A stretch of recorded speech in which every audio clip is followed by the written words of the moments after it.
I want to remind you the story of one man. His name is Michael Iwenetans. This man has been left at the gate of heaven for how many decades now? Just because Nigerian Christians could not prove one single sign and wonder that man performed, whether in life or in death. So, like this now, Governor Soludo has proved to us that it is possible for the government to curtail religious impunity. And they kept quiet all along. The whole Nigerians have been wishing for them to look into the atrocities, the false claims of fake pastors who have been trying to drown this country into their claims of signs and wonders. The lives of many gullible people got destroyed by these false claims of miracles and testimonies that have never been proved beyond reasonable doubt.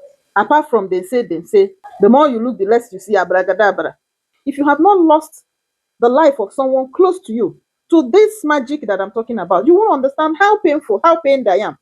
Many of you will come and start saying, I'm unbeliever. This, I'm used to hearing this. Jehovah Mandia.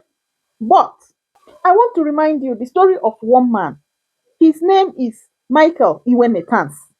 This man has been left at the door of heaven, gate of heaven, for how many decades now?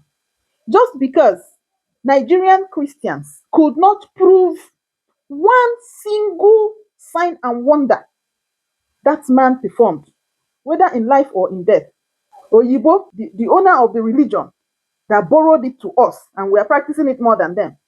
They are the ones that decide who is a saint and who is not, who is to enter their heaven and who is not to enter. This is why our own Michael, our own Iwene, they used pencil to write his name in the book of life. Till now, we look at the beautiful strategy the governor of Anambra State has brought out to curtail the excesses of the native doctors and the Etewanya and all of that. I applaud it. Honestly, I do.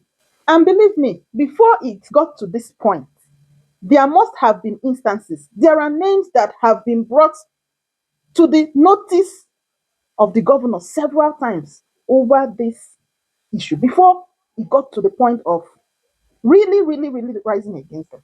Ọmakwa asa alụ mara onwe ya. Before I see na governor victimize somebody. As for Anambra State being a Christian state or not, it's only one thing I need to remind a certain blogger and teacher who had said that Anambra is not a Christian state.